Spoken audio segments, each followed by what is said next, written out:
Hello and welcome to Happy and Free Yoga. Thanks to a viewer question on getting up and down off of the yoga mat, I've devised a little instruction today on how to notice the little nuances of getting up and down from the mat, because when we do that, we can find those areas where we need to practice a little bit more or strengthen a little bit more. So I thought this was a great idea to show you a little more detail on that.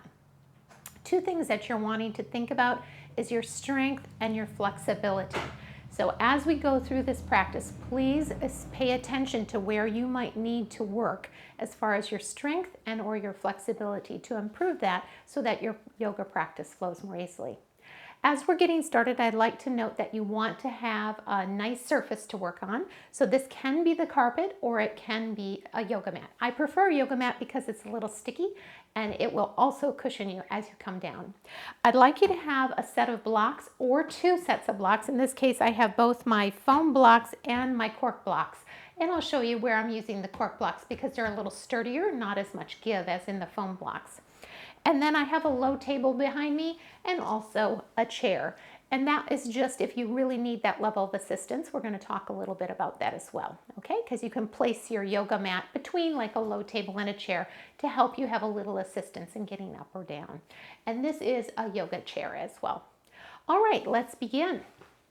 We'll start in a standing position.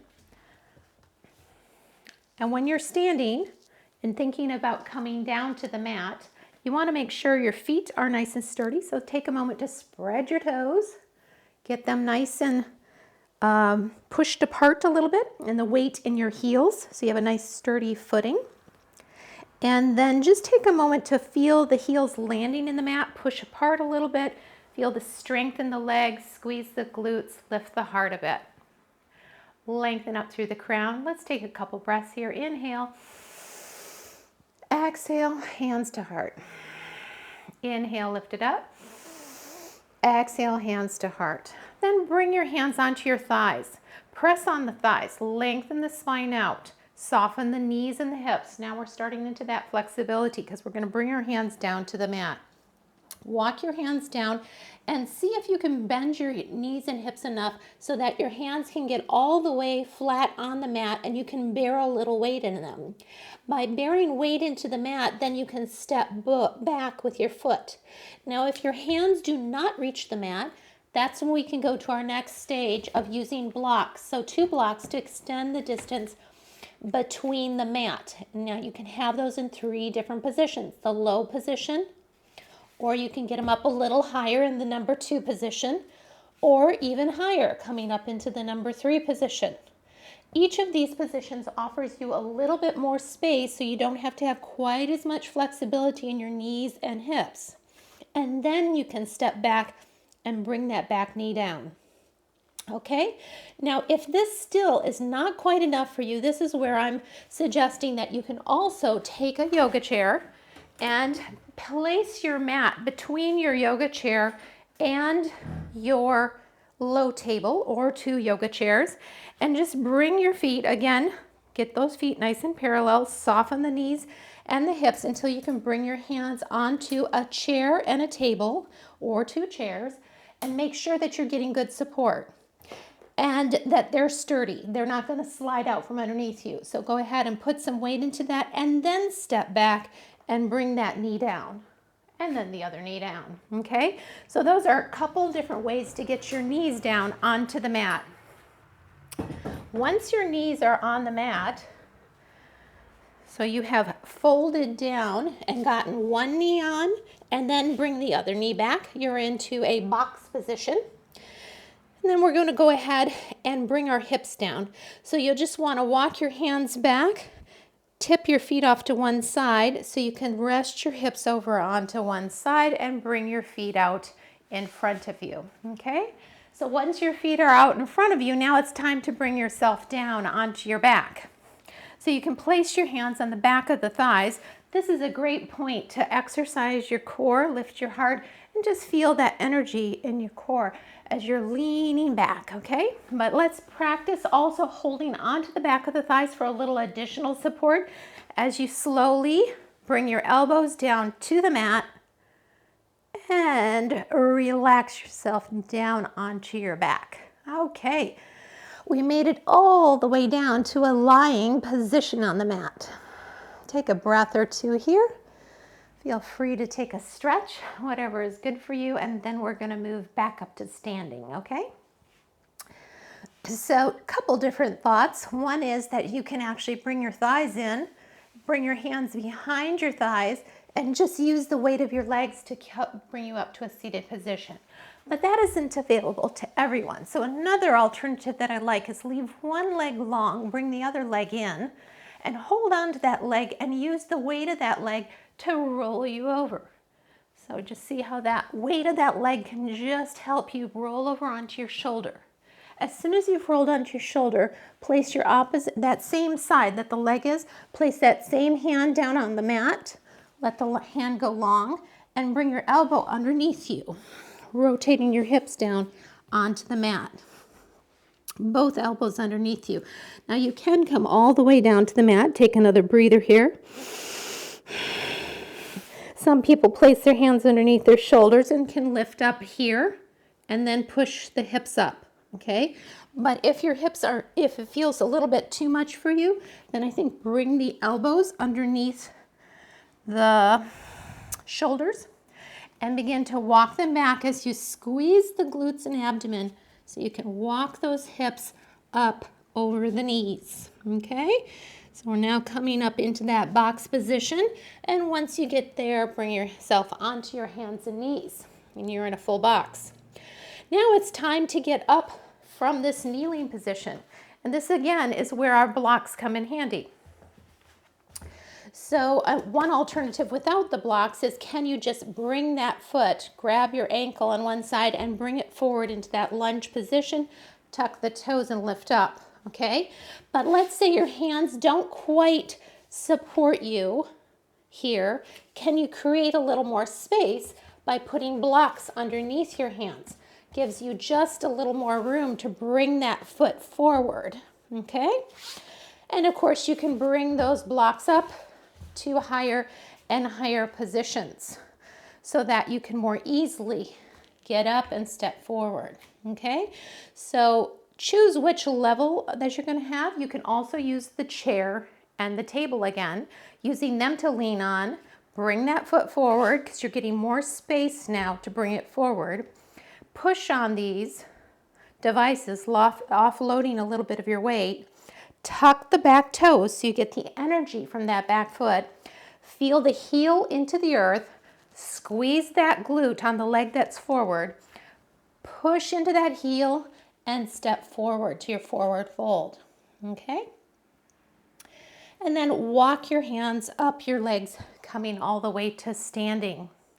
Now, I've had one person tell me that after having their, I think it was hip or knee replacement, that they ended up having one of their femurs being a little bit on the shorter side, and it made it very hard to swing the leg forward. The short leg could swing forward, but then they were off on kilter. So what you want to do is, if you have one leg a little shorter than the other, take the shorter leg and place a block underneath it to give you that space again, okay? So then you can take your blocks, and in this case, I like using something like a cork block because it's very sturdy, okay? So bring that shorter leg's knee onto the block. Use your foam blocks to give you a little support. Tuck the back toes. Swing the other leg forward now because you got a lot more space. Tuck both toes, lift up, and then walk yourself up to standing. So several ways for you to work with the blocks to help you get what you need to so that you can get up and down on your yoga mat. So I'm enjoying reading Dr. Michael Greger's book, How Not to Age, and in there he talks about bone health, and we all worry so much about osteoporosis as we get older, especially if you're on the thin side. Bones tend to get osteoporosis. But the interesting thing is, fracture risk is more related to falls than it is to thin bones. So the important thing is to not fall. Well, what prevents falls? Two things: strength and balance training, which we do in yoga on a regular basis. So really paying attention to that. Let's do just a little bit of exercise now. They found that You can cut your risk in half by doing of having a fall and or a fracture from a fall, I should say, if you actually do the strength and balance training. So we're going to just take goddess squat for our little exercise today, which can exercise our quad muscles and our glutes and all those leg muscles that help support you. And then we're going to add in a little movement for the arms because we want to have strong arms too, especially like when we're offloading a little weight onto our hands to get our feet back and forth. So let's practice that. As your feet are out at 45 degrees from the heels, bring the knees down and make sure that you're stepped apart far enough so that you feel comfortable here. Keep the heart lifted as you come down into your squat. Let the knees spread a little bit. Find your breath here. Let those glutes squeeze. They should be nice and firm. Breathing again. And then we're going to lift up our arms, and on the exhale, draw your elbows down, your shoulder blades down as you squeeze the glutes and lift up. Inhale, lengthen through the arms. Keep the knees wide. Weight in the heels. Exhale, shoulder blades down, elbows down. Squeeze the glutes. Inhale up. Exhale down. I'm going to turn around so you can see it a little bit from the back side as well.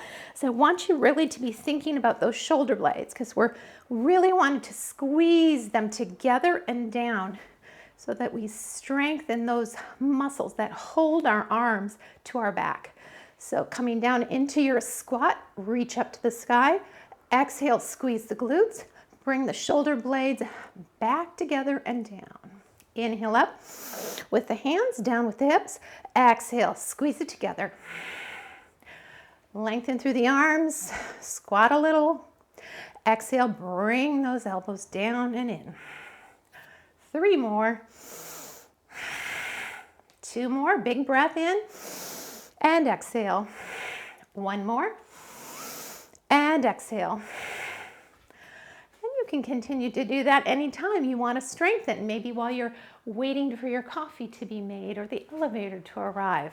Always use those little exercise snacks to help you through your day. Let's finish our practice with just a little empty coat sleeves. So spreading your feet just a little bit and then just letting the heel lift on one foot as you swing the opposite way and back and forth. Exhale. Big breath in. And letting go a little bit with your energy. Such a good thing to take care of our bodies, helping us stay flexible and strong, having good balance.